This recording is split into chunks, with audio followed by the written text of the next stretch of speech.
알고 믿고 확신한 데 거하라는 제목으로 말씀을 나누고자 합니다.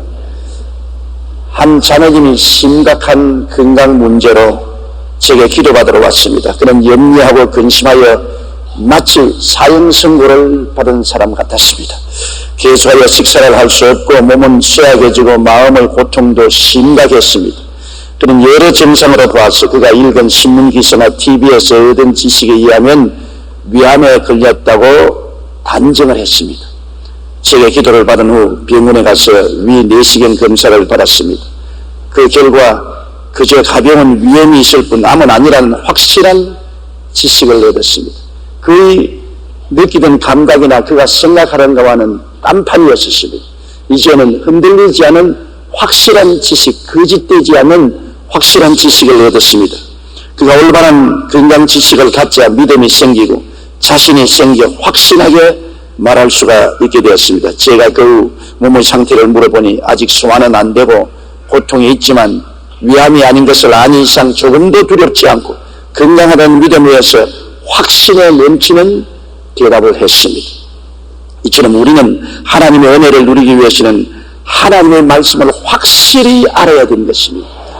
우리가 환경을 바라보거나 감각에 의지하기나 느낌에 따라서 결정해서는 안 됩니다. 진짜 하나님이 주신 확실한 말씀을 써야 되는 것입니다. 말씀에 대한 확실한 지식이 없으면 결코 믿음이 생기지 않습니다. 믿음이 자라면 확신을 갖게 되고 믿음의 신앙을 하게 되고 태생을 옮기는 기적이 일어나게 되는 것입니다. 첫째로 로마서 10장 17절에 믿음은 들음에서 나며 들음은 그리스도의 말씀으로 말미암느니라고 말씀했었습니다. 세상적인 믿음은 세상적인 지식에서 생겨납니다. 우리 감각과 경험과 이성적 깨달음에서 오는 지식을 가지고 세상에 우리가 살고 있지 않습니까? 우리가 우편국에 편지를 맡기면 목적지에 도달할 것을 믿습니다. 어떻게 믿습니까? 이것은 우리의 경험을 통해서 믿습니다. 내가 미국에 편지를 붙이든지 영국에 편지를 붙이든지 그 편지는 반전히 도달한다고 믿고 있는 것입니다. 이것은 우리의 경험적인 지식에 의한 것입니다. 또한 많은 돈을 은행에 맡깁니다. 은행이 돈을 떼먹을지 어떻게 합니까? 그럼에도 불구하고 사회적인 경험상, 통념상 은행은 믿을 수 있다고 우리가 믿기 때문에 은행에 돈을 맡깁니다. 비행기 타는 것도 보십시오. 망망한 태평양 대서양을 인력편지와 같은 비행기에 몸을 싣고 수십 시간을 날아갑니다. 정말 아찔한 일입니다. 그러나 비행기가 무사히 목적지에 도달할 것이라고 믿기 때문에 몸을 맡기는 것입니다. 이 세상의 믿음이란 인간적인 경험이나 상식이나 이성에 입각해서 우리가 믿는 것입니다. 그러나 하나님의 믿음은 그런 경험으로 믿을 수는 없습니다. 하나님의 믿음은 하나님의 말씀이 있어야 믿을 수가 있는 것입니다. 하나님의 말씀의 지식에 써야 되는 것입니다. 우리가 하나님의 말씀을 모르면 하나님을 믿을 수 없습니다. 호세아 선지자는 말하기를 내 백성이 지식이 없어 망한다고 말하는 것입니다.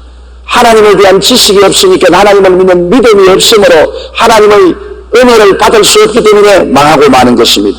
하나님은 시간과 공간, 물질의 세계에서 초월하여 계시므로 우리의 감각으로 느껴볼 수 있거나 하나님을 경험해 보거나 이성적인 연구로서 하나님을 알 수는 없습니다. 하나님은 그러한 대상을 훨씬 초월했습니다. 하나님은 하나님 편으로부터 말씀을 우리에게 주셔서 말씀을 듣고 그를 통해서 하나님을 깨달아 알고 믿고 의지하는 것이지, 우리는 하나님을 감각으로 느끼거나 이성으로 연구해서 깨달을 수 있는 대상이 되지 못합니다. 원자력 분야의 세계적인 스각인 정근무 박사가 쓴 나는 위대한 과학자보다 신실한 크리스찬이 되고 싶다는 책에 보면 이런 내용이 기록되어 있습니다. 사람들은 과학자인 정근무 박사에게 종종 신이 존재하는가, 과학자인 당신이 신의 존재를 증명할 수 있는가 하는 질문을 합니다. 이런 물음에 대해 정근무 박사는 어리석은 질문이라고 부르면서 말하기를, 신을 과학적으로 증명할 수 있다면 그것은 벌써 신이 아니다. 인간이 모든 것을 정복한다 할지라도 하나님의 영역은 침범할 수 없다. 어찌 과학으로 하나님을 증명할 수 있단 말인가?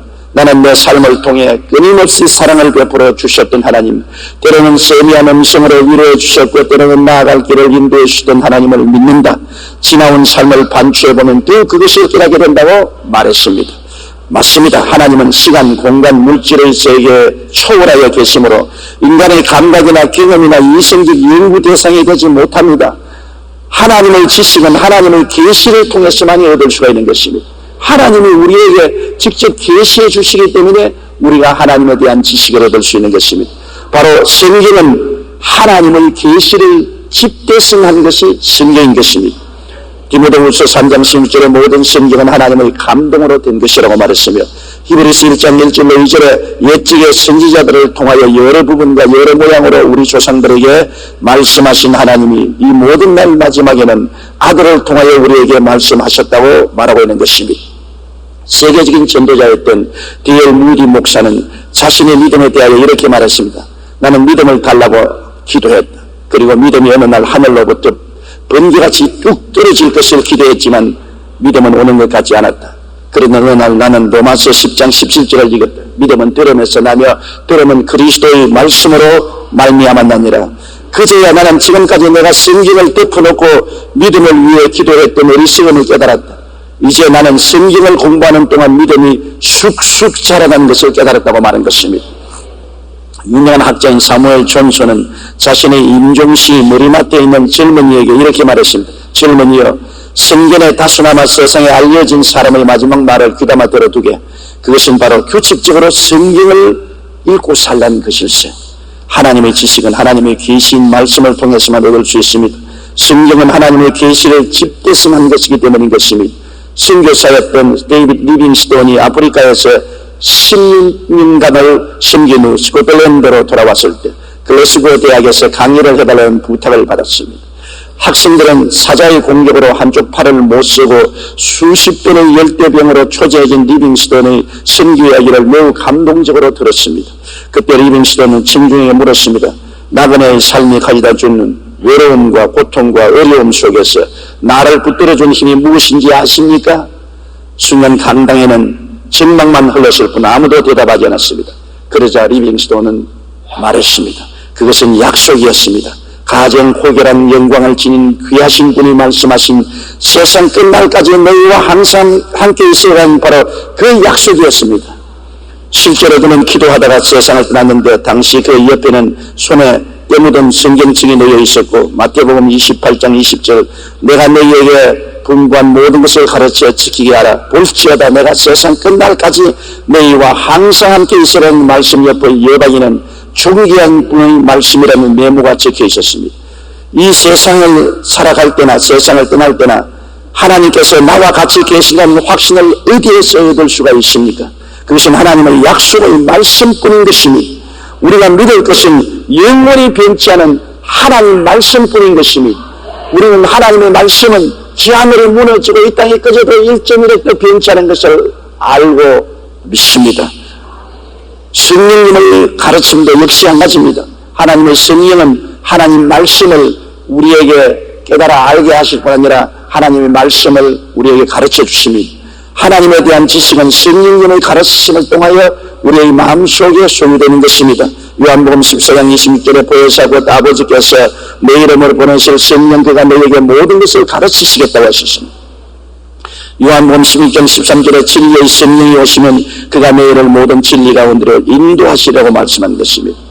그러므로 믿음은 들음에서 나며 들음은 그리스도의 말씀으로 말미암기 때문에 우리가 창세기 계시록까지 말씀을 떠나서 하나님을 깨달을 수 없으며 말씀을 가르쳐 주시는 성령의 계시가 아니고는 우리 마음속에 깨달음을 얻을 수가 없습니다. 말씀을 깨닫지 못하면 믿을 수가 없습니다. 하나님에 대한 것은 우리의 육신의 감각이나 환경이나 느낌으로서 하나님을 알 수는 없는 것입니다.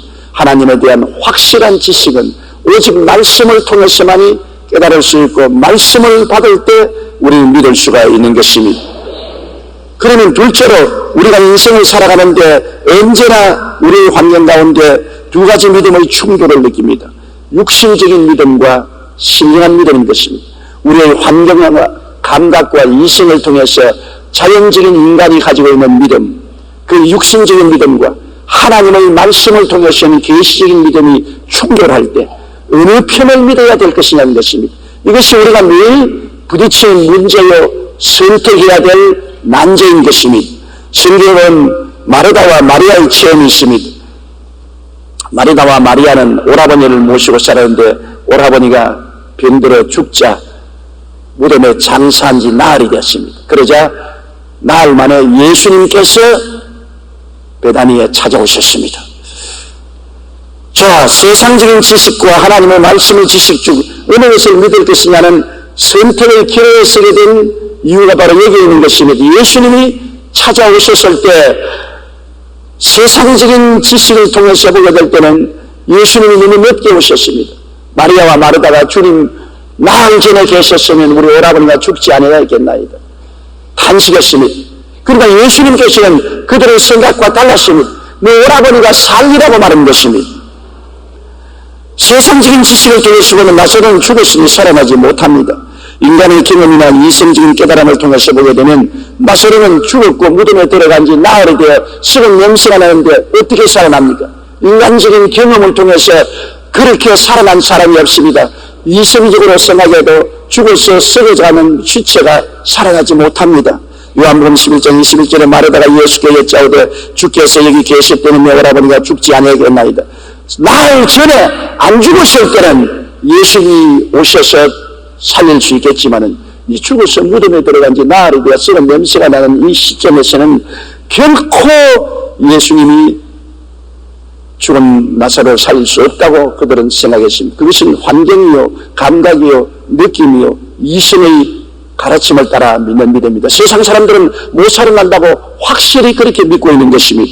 그러나 하나님의 말씀은 뭐라고 말합니까? 예수께서 이르시되 내 오라버니가 다시 살리라.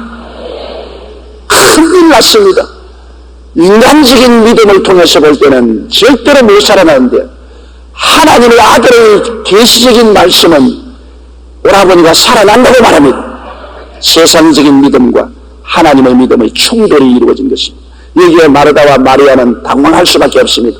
세상적인 환경이나 감각이나 이성이 갖다주는 믿음을 따를 것이냐, 하나님이 주시는 그리스도 입술을 통해서 나온 계시적인 믿음을 따를 것이냐, 두 여인은 말할 수 있는 본문에 취한 것입니다. 세상이냐 하나님이냐, 감각적 믿음이냐 계시적 믿음이냐, 이 길에 쓴 것입니다. 요한복음 11장 39절에 보면 예수께서 이르시되 돌을 옮겨 놓아라 하시니 그 죽은 자의 누이 마르다가 이르되 주여 죽은 지가 나흘이 되었음에 벌써 냄새가 나나이다. 여기에서 마르다의 대답이나 예수님의 명령은 충돌했습니다. 돌을 옮겨 놓아라. 마르다는 아니요, 죽은 지 나흘이 되어 무덤에 들어가서 썩은 냄새가 나는데 옮겨 놓을 수가 없습니다. 마르다는 세상의 환경이나 경험이나 이성적인 지식에 입각한 믿음으로 말했고, 예수님은 창조적인 하나님 아들의 믿음으로 말씀한 것입니다. 어느 것을 택해야 됩니다.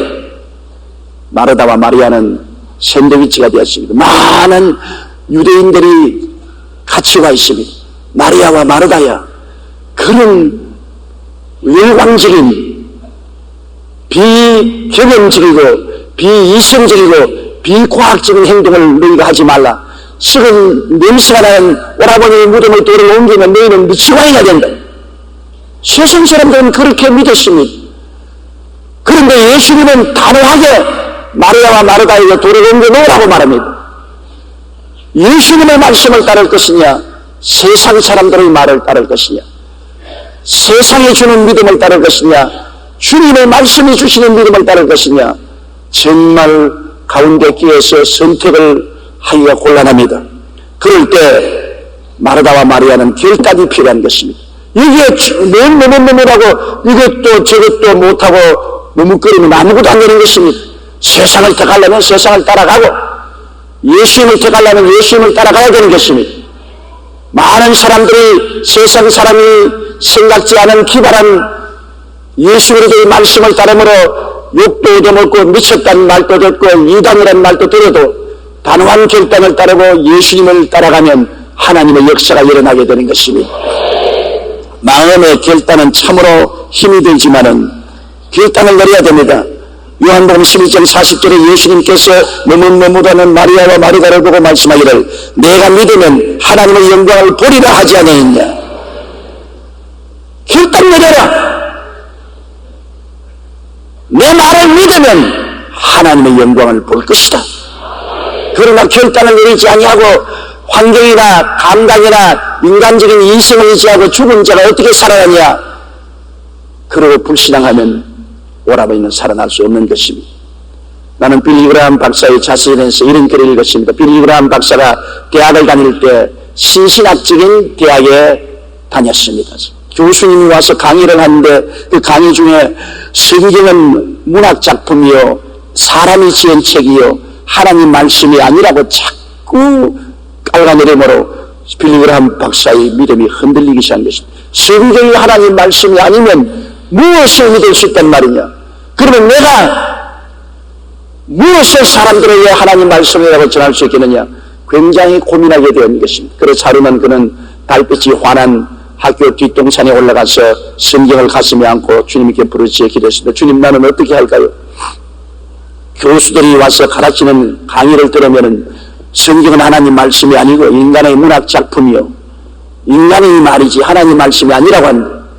내가 그 강의를 듣다가 나니까 성경에 대한 믿음이 사라지고 하나님에 대한 믿음이 흔들립니다. 나는 어떻게 할까요?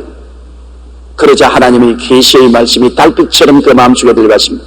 너는 두말하지 말고 창세기부터 계시록까지 기록한 하나님 말씀을 하나님 말씀으로 받아들이기로 마음의 결단을 내려라. 흔들하지 말라. 세상 말에도 귀를 기울이고 하나님 말씀에도 귀를 기울이지 말고 단호하게 성경은 하나님 말씀으로 받아들이기로 마음의 결단을 내려라. 그래서 빌리 그라함 박사가 주님, 오늘 이 시간부터 교수들이 뭐라고 말하든지 학자들이 뭐라고 말하든지 나는 상관하지 않고 하나님의 성경은 하나님 말씀으로 받아들이기로 결단을 내렸었습니다. 오늘부터 하나님을 성경을 통해서 믿습니다. 그러고는 빌리 그라함 박사는 일생 동안 흔들리지 않았다고 말했습니다. 그렇기 때문에 그의 설교 말씀에 언제든지 성경이 이렇게 말씀하시기를 절대 권위를 가지고 설교했고 수많은 영혼들을 주께로 인도할 수가 있었던 것입니다. 결단을 내려야 될 시간이 있습니다. 파스칼은 신앙이란 각 개인이 결단을 내려야 할 도박과 같다고 말했습니다. 그는 인간의 이성으로는 하나님이 있다는 것을 증명할 수도 없고 하나님이 없다는 것도 증명할 수 없다고 말했습니다. 오히려 하나님이 있다고 믿기로 결단하고 살아가는 사람에게 숨어 계시는 하나님께서 자신을 드러내신다고 말씀하셨습니다. 하나님을 증명하려고 하면 인간의 힘으로는 증명 못합니다. 하나님은 시간과 공간과 물질을 초월해서 계신 분이기 때문에 무엇으로 증명할 수 없습니다. 하나님이 있다고도 할 수 없고 없다고도 할 수 없습니다. 그러나 하나님이 계시다고 마음에 믿기로 결단을 하고 나가면 하나님이 계시해 주시는 것입니다. 하나님이 마음에 고요하고 잠잠하게 은혜를 주시고 성령으로 말씀하여 주시고 인도하여 주심으로 살아계신 하나님을 체험하게 되고 하나님과 함께 사는 경험을 얻게 되는 것입니다. 확신을 얻기 위해서는 결단이 필요합니다. 예수님도 내가 믿으면 하나님의 영광을 보리라고 말했었습니다. 우리가 믿어야 하나님의 영광이 나타나지 믿음의 결단을 내리지 아니하면 하나님의 영광은 나타내지 않는 것입니다. 눈에는 아무 증거 안 보이고 귀에는 아무 소리 안 들리고 손에는 잡히는 거 없어도 나는 믿는다. 살든지 죽든지 흥하든지 망하든지 승하든지 쇠하든지 주님을 믿고 난 나간다. 결단을 내리고 나가면 하나님의 영광을 보게 되는 것입니다. 하나님이 기뻐하시고 내 믿음대로 될지어다. 믿음을 통해서 하나님이 역사하여 주시는 것입니다. 셋째로 일반적인 믿음과 확신의 차이가 있는 것을 우리가 알아야 되는 것입니다. 우리가 믿기는 믿어도 그 믿음 가지고는 안 됩니다. 확신을 가져야 되는 것입니다. 예수님의 제약을 보는 3년여 동안 예수님과 함께하며 말씀을 배우고 기적을 보았습니다. 요한복음 20장 30절로 31절에 예수께서 제자들 앞에서 이 책에 기록되지 아니한 다른 표적도 많이 행하였으나 오직 이것을 기록하는 너희로 예수께서 하나님의 아들 그리스도이심을 믿게 하려 하며 또 너희로 믿고 그 이름을 힘입어 성령을 얻게 하려 함이라고 말한 것입니다. 그들은 예수를 믿는다고 3년 반 동안 따라다니며 말씀을 듣고 예수님의 사역을 보고 기적도 체험했습니다. 확실히 믿는다고 생각했습니다. 그러나 겟세마네 동산에서 도전을 받았을 때 다 다 예수님 버리고 도망쳤습니다. 그들은 예수님이 하나님의 아들이라고 믿고 있었습니다. 예수님을 죽는 데까지 따라가겠다고 고백도 했습니다. 베드로가 마가복음 14장 32절에 보면 힘있게 말하되 내가 주와 함께 죽을지언정 주를 부인하지도 않겠나이다 하고 모든 제자도 이와 같이 말했는데, 그래놓고 난 다음 겟세마네 동산에서 대제사장이 보낸 종들과 유대인의 군인들과 로마 군인들이 예수님을 잡으러 갔을 때 모두 다 예수님을 버리고 주랭랑을 쳤습니다. 그들의 믿음이 어디 있습니까? 안 믿은 건 아닙니다. 믿기는 믿었는데 그렇게 믿음이 허약했습니다. 생명을 바꿀 만한 믿음이 없었습니다. 제임스 케네디 박사의 크리스찬의 생활 교리라는 책에 보면 동유럽의 공산주의 국가에 있었던 일이 기록되어 있습니다. 한 지역의 크리스찬들이 연휴 주일처럼 군인들의 눈을 피해 주일 예배를 드리고 있었습니다. 그때 갑자기 기관총을 가진 2명의 공산당이 들어와서 예배를 중지시키고 기관총을 노리면서 사람을 위협했습니다. 소리질러 말하기를 이 벌레 같은 놈들아, 너희들은 이 땅에 있을 필요가 없다. 우리는 너희를 다 쏴 죽이겠다. 그러나 지금이라도 믿음을 버리고 이 모인 장소에서 떠나가면 살려주겠더니와 끝까지 믿겠다고 버티고 이 자리에 앉아있으면 모두 다 총살하겠다. 그 말에 몇몇 사람들은 자리에서 벌떡 일어나더니만 털털 털고 그냥 에이 예수 별나게 믿다가 큰일 나겠다 그러고 나가버렸습니다. 그러나 많은 사람들은 나가지 않고 죽음을 각오하고 그 자리에 앉아있습니다. 그 몇 사람이 나가자마자 군인들이 문을 꽉 닫고 그 다음에 총을 내려놓더니만 여러분 걱정하지 마십시오. 우리도 예수 믿는 사람입니다. 가짜들하고 같이 믿으면 반드시 고발할 테니까 가짜들을 먼저 쫓아내고 난 다음에 여러분과 함께 예배드리러 왔으니 이제 안심하고 예배를 드리십시다. 그랬다는 기록이 기록되어 있습니다. 믿음이 희미하면 시험을 당할 때 쉽게 예수님을 버립니다. 믿고 확신한 데 거해야 되는 것입니다. 그냥 믿는 것이 아니라 확신한 데 거하게 되는 것입니다. 성령도 믿고 확신한 데 거하는 것입니다. 일반적인 사람은 그냥 믿습니다. 그냥 믿습니다. 그렇게 말하다가 어려움을 당하면 버리죠. 확신한 데 거하는 사람은 목숨을 내어놓습니다. 예수님의 제자는 믿기는 믿었으나 확신한 데 거하지 못했습니다. 겟세마네 동산에서 예수님을 다 버리고 도망을 친 것은 안 믿었게 되는 것이 아닙니다. 믿기는 믿었으나 확신하지 못했습니다. 그러나 그 이후에 그 제자들이 한 사람도 남김없이 목숨을 바쳐 순교를 당하면서 그리스도를 증거했습니다. 무엇이 그들을 변화시켰습니까? 무엇이 그들을 일반 믿는 자에게서 확신하는 자로 변화시켰을까요? 그들은 예수님의 실성에 대한 확실한 지식을 얻었기 때문인 것입니다. 그들은 예수님을 버리고 도망쳐서 보니까 예수님이 끌려가서 십자가에 처형당하는 것을 직접 보았습니다. 그들은 암담한 절망에 처했습니다. 그들의 스승이요 구주란 예수님이 십자가에 못 박혀 죽는 것을 보고 암담했습니다. 예수 그리스도께서 무덤에 들어간 것을 보았습니다. 확실히 보았습니다. 이제 예수님 시행이 끝났다고 생각했습니다. 예수님의 죽으심을 확실히 보고 무덤에 들어간 것을 확실히 보았습니다. 그건 거짓이 될 수 없습니다.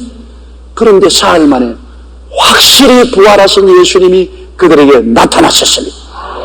우암이 건강했습니다. 예수님이 그들 모임 가운데 나타나셔서 대화도 하시고 생선도 잡수시고 또 예수님께서 게네사렛 바닷가에서 음식을 준비해서 빵을 구워서 주시고 생선도 구워서 주시고 함께 식사를 했습니다.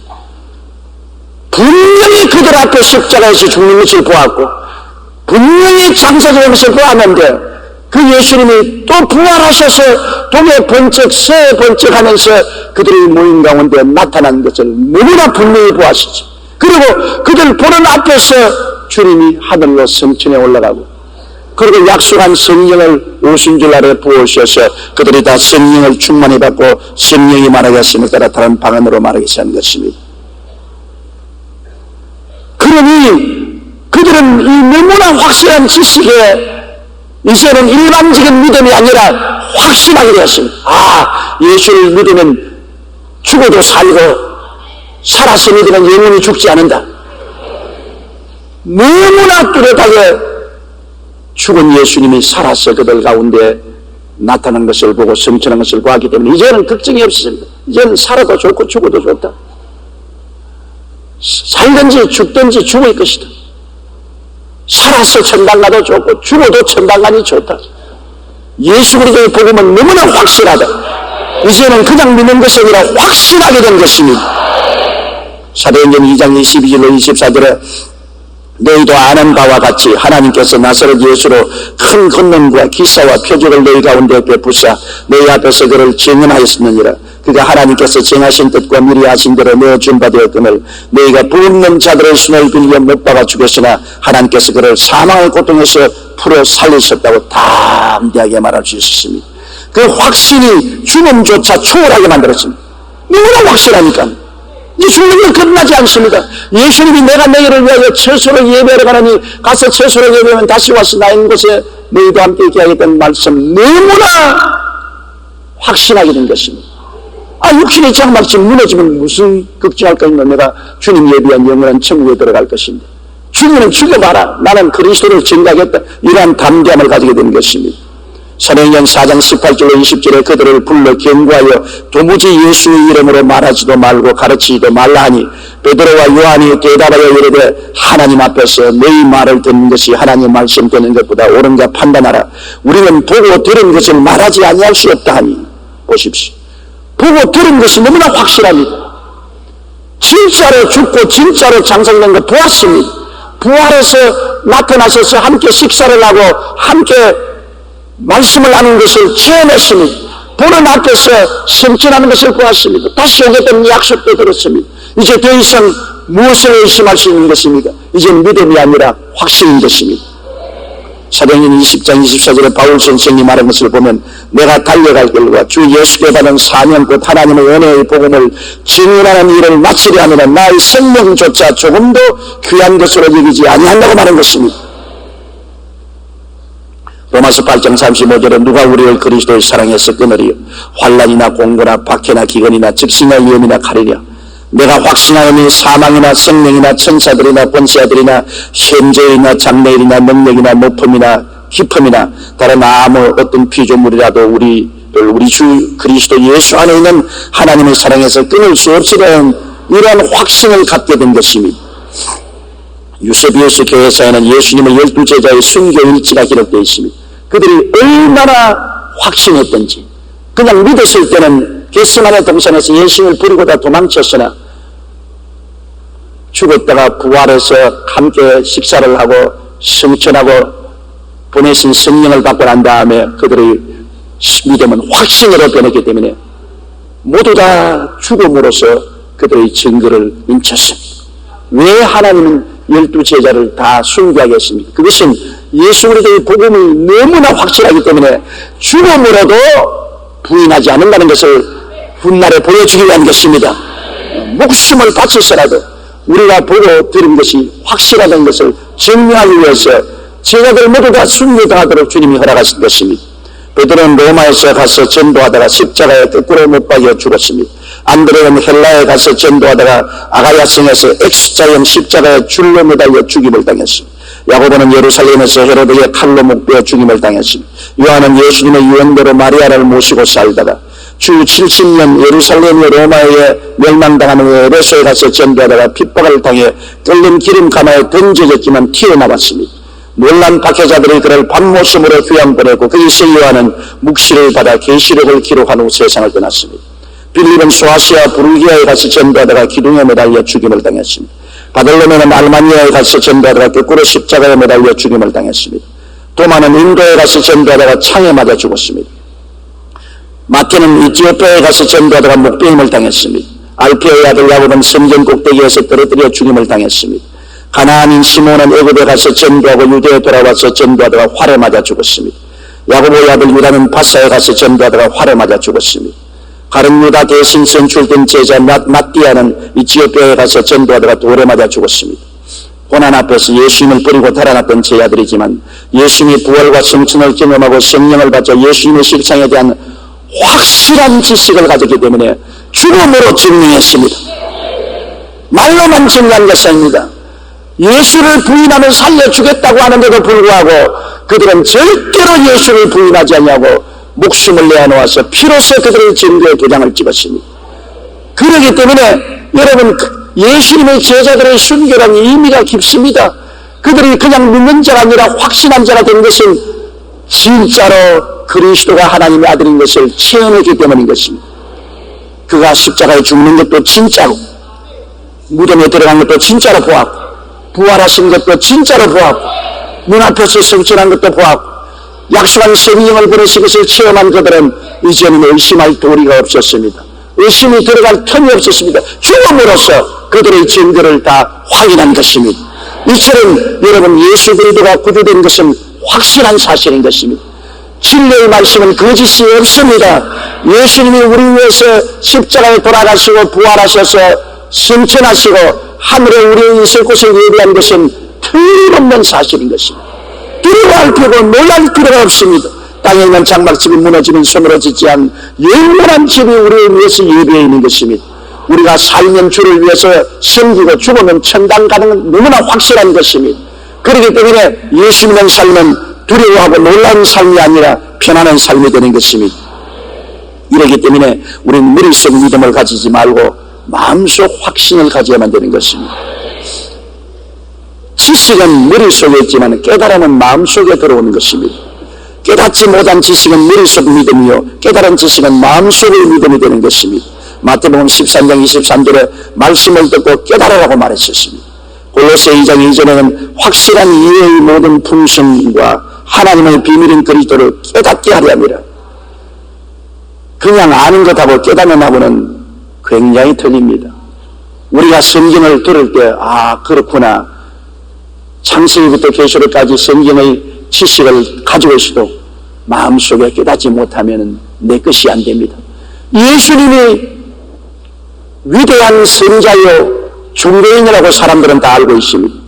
깨달으면 내 구주라는 것을 알게 되는 것입니다. 깨닫는 것은 사람의 힘으로 깨닫지 못합니다. 성령이 오셔야 깨닫게 하는 것입니다. 수십 년 교회에 왔다 갔다 해도 성령을 받지 않으면 예수님이 구주인 것을 깨닫지를 못합니다. 아무리 성령 말씀을 들어도 깨닫지 못하면 나에게는 그 성령 말씀이 아무 관계가 없는 것입니다.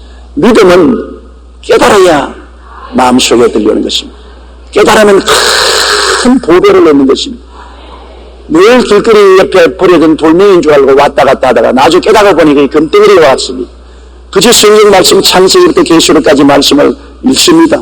하나님 말씀이다 그렇게 읽습니다. 그러나 어느 날 성령이 오셔서 그 진리의 말씀을 깨닫게 해주시면 기적이 일어나게 되는 것입니다. 놀라운 역사가 일어나게 되는 것입니다. 나는 선교사 한 사람이 간암으로 죽어가다가 기적적으로 살아난 기사를 읽어본 적이 있는데, 이분이 선교사로서 복음을 외국에 가서 전도하고 성경을 잘 아는 사람이었어요. 간암에 걸려서 사형 선고를 받고 선교지에서 고향으로 돌아와서 죽을 날을 기다리는데, 하루는 양집 옆에 글상을 갖다 놓고 글상에 앉아서 햇빛을 쬐이면서 성경을 읽고 있었습니다. 여느 때와 같이 그냥 성경 공부하는 것입니다. 그런데 베드로전서 2장 24절을 읽게 되었습니다. 제가 채찍에 맞음으로 너희가 나음을 얻었나니, 옛날부터 그 말씀 수없이 읽었습니다. 지식을 가지고 있습니다. 그 성경을 외우고 있었습니다. 그러나 그날은 그 성경을 읽자 그 성경에서 성령의 빛이 비춰서 마음에 깨닫게 된 것입니다. 깨달음을 주었습니다. 예수께서 2000년 전에 나의 영양 것을 친히 담당하시고 병을 짊어지시고 채찍에 맞으심으로 나는 벌써 2000년 전에 나음을 입은 사람이구나. 지금 병들어 있는 것은 거짓되고 헛된 것이다. 이 마귀의 거짓말이다. 내가 병들어 있을 필요가 없지 않느냐. 깨달음이 왔습니다. 전에는 깨달음이 없을 때는 좋은 하나님의 말씀이다 그랬지만, 깨달음이 오자 그는 부인에게 여보 나 옷 갖다 주시오. 왜요? 나 이 환자의 복을 벗고 이제 평상복으로 갈아입고 일을 해야 되겠습니다. 아니 당신 어떻게 그래요? 아니야, 나는 여튼 줄 병자인 줄 알았는데 오늘 성경 읽어볼 땐 병자가 아니네. 잘못 알았어. 이때까지 병자인 줄 알고 환자복을 입고 글상에 앉아서 죽을 날을 기다렸는데 오늘 깨닫고 보니까 병자가 아니야. 예수님 안에서 완전히 나은 사람이야. 부인은 깨닫지 못하니까 아니 여보 안 돼. 무리하면 안 돼. 일어나면 안 돼. 깨닫지 못한 부인은 성경 말씀을 보고도 안 된다고 자꾸 말렸는데 깨달은 남편은 내 여태까지 몰랐어, 속았어, 나 병자 아니야, 걱정하지 마, 옷 갈아입고 그 길로부터 성경 들고 신방하고 설교하고 부흥하고 나갔는데 깨끗이 나와버리고 말았다는 기록이 있습니다.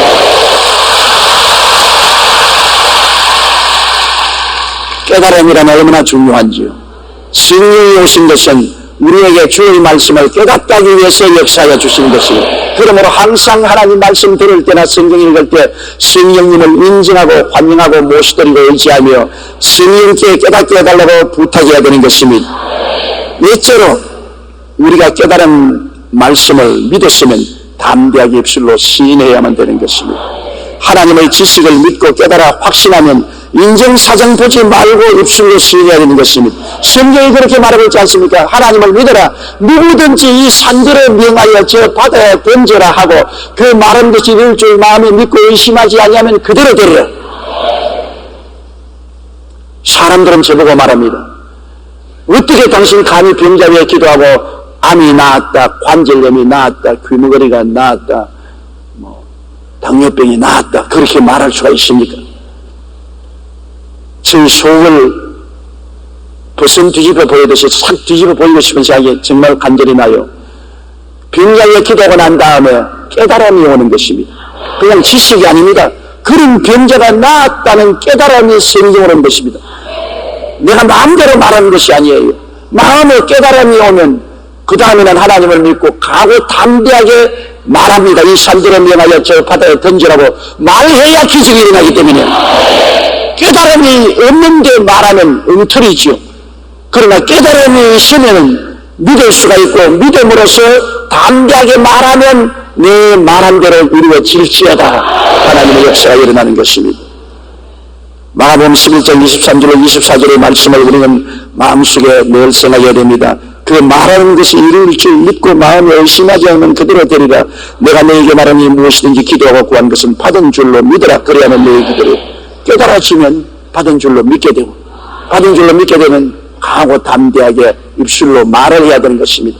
입술로 시인하는 것이 우리 마음속에 믿음을 풀어놓는 것입니다.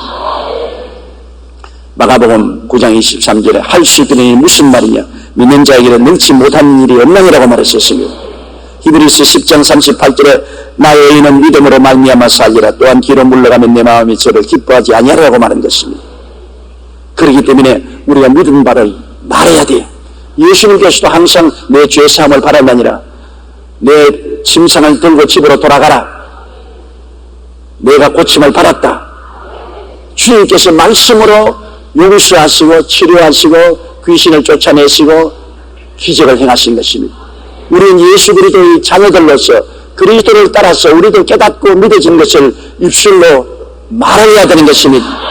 나는 죄에서 내어남을 받았나니라, 나는 거룩함을 이뤘나니라, 나는 치료함을 받았나니라, 나는 축복을 받았나니라, 사망과 엄부를 이겼나니라, 나는 내 영혼이 잘됨같이 범사의 잘됨에 강건하고 생명을 얻되 풍성히 얻은 사람이 되었나니라. 나는 쾌감을 받은 사람이다. 나는 왕같은 제사장이다. 나는 거룩한 나라다. 나는 그의 소유된 백성이 되었다. 담대하게 깨달은 바를 입술로 늘 시인하면 그대로 되는 것입니다. 우리는 불확실성과 불안과 두려움의 안개 속에 살고 있습니다. 그러나 하나님의 말씀을 알고 믿고 깨달아 확신을 하게 되면 강하고 담대하게 창조적인 신앙 고백을 하여 운명과 환경을 다스리며 살 수 있는 것입니다. 인생은 파도치는 바다와 같습니다. 바람이 불고 파도가 치고 물고래 칩니다. 그게 빠져 들어가는 사람도 있고 파도 위를 걸어가는 사람도 있습니다. 베드로는 파도 위를 걸어가다가 나중에 의심함으로 빠졌습니다. 우리 예수 믿는 사람은 주를 바라보고 믿고 확신하고 강하고 담대하게 선언함으로 인생의 파도를 밟고 걸어갈 수도 있고 불신앙함으로 파도에 빠질 수도 있는 것입니다. 여러분 모두 다 예수 그리스도의 이름으로 말씀을 깨달아 알고 진리 위에 서서 선리적인 삶을 살게 되시기를 주의 이름으로 축복합니다. 우리 찬송가 344장을 한번 부르십시다. 이 눈에 아무 증거 아니되어도 믿음만을 가지고 쓰는 오르며 이 소리 아니 들려도 하나님의 약속 위에 서리라. 들어가세 믿음 위에 서서 나가세 의심으로 들어가세 믿음 위에 서서 인가기에 아무 증거 없어. 다같이 보겠어요. 기도드리겠습니다. 사랑이 많으신 우리 아버지 하나님, 우리는 믿고 확신할 수 있는 말씀을 가지고 있음을 감사합니다. 우리 인생에 하나님이 믿고 확신할 수 있는 성경을 주신 것을 너무나 감사하고, 또 우리 주 예수님이 사람으로 오셔서 우리 보는 앞에서 죽으시고 장사 지내고 떼시고 우리 보는 앞에서 부활하고 승천하셔서 의심할 수 없는 확신을 허락하여 주신 것을 감사합니다. 그런데 인생을 불안과 공포 속에 살지 말고 믿고 확신한 데 살고 강하고 담대한 믿음의 선언으로 기적을 동반하는 삶을 살게 하여 주시옵소서. 예수님 이름으로 기도드리옵나이다. 아멘.